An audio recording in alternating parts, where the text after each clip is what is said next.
When we go to the main event, you've got the champion in the middleweight division, Israel Adesanya. He's minus 170 here. All right, he's going to be taking on Alex Pereira, who, since coming to the UFC, he's 3-0. But perhaps in a more interesting note, he's 2-0 lifetime against Adesanya in kickboxing. So he's got some familiarity with him there.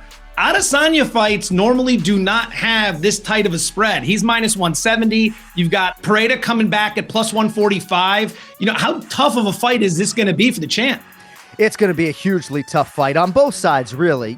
Kenny Florian, my podcast partner, said to me off the air yesterday, he said, when I handicap that fight and I look at Pereira in the plus 140 range, all he's got to do really is connect once because of his power, whereas Adesanya, at least in Kenny's mind, far more expert MMA mind than mine, feels like Adesanya's going to have to play the long game and be more perfect over 25 minutes. Now, when I handicap this fight and I look at Adesanya minus 165, minus 170, guy's never lost a fight at 185 pounds, has a wealth of UFC experience, right? So to me, that spoke value to me initially. But the more I talk to the pro fighters, the more I talk to my broadcast partners, my contemporaries, they all seem to be leaning towards Alex Pereira. And it doesn't have that much to do with the success he realized in the kickboxing realm. Obviously, I don't have to tell you, Joe, this is an entirely different sport.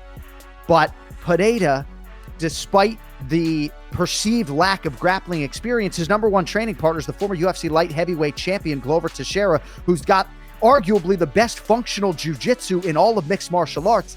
And every time we sit down with Glover, he just raves about Alex Pereira in the clinch situations, how strong he feels as a grappler. So if we do hit the clinch and they are mixing the martial arts and it's not strictly a kickboxing bout, I wouldn't be surprised to see Pereira have some of the advantages in those clinch situations. Now, I don't necessarily expect Pereira to pursue a takedown, but I find this to be hugely compelling. And even though Israel Adesanya was probably expectant that he would have to face Alex Pereira in a championship setting once Pereira signed with the UFC, in his worst nightmare, he didn't think this fight was going to materialize this quickly. So I think mentally, physically, it's a huge challenge for the champion, but I think he'll be buoyed by it. I think he's going to compete well. But again, most of the guys that I talk to, at least right now, who I defer to, Joe, are leaning towards the underdog, Alex Pereira, about 10 days out.